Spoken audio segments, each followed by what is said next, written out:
La mucoviscidose, c'est une maladie qui est une maladie génétique dont le gène a été découvert il y a 25 ans, qui touche particulièrement les Bretons et en particulier les Finistériens. Une naissance sur 2500 ici, une naissance sur 5000 sur le territoire national.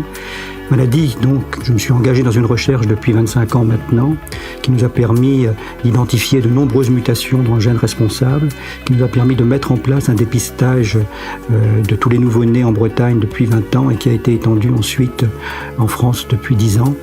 Donc c'est une maladie qui est une maladie un peu exemplaire pour justement cette médecine de précision qui se met en place aujourd'hui.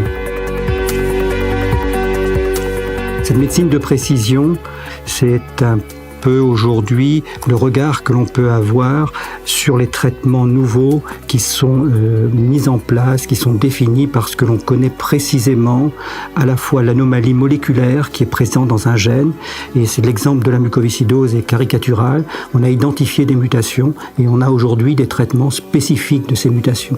Donc pour un malade donné qui a une mutation donnée, on a un traitement particulier qu'on va pouvoir lui proposer. Alors c'est un exemple et ça va probablement être étendu dans d'autres maladies dans les années qui viennent.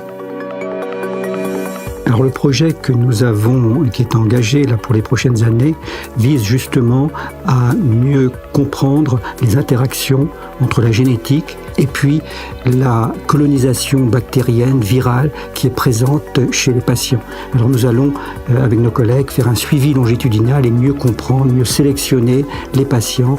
Et ça débouchera bien entendu, on espère, sur des traitements personnalisés et qui rentrent tout à fait dans cette médecine de précision. Alors, vous savez, les patients, leur attente, elle est claire. Les patients attendent des traitements spécifiques de la maladie qui permettent de gagner 10 ans, 20 ans d'espérance de vie.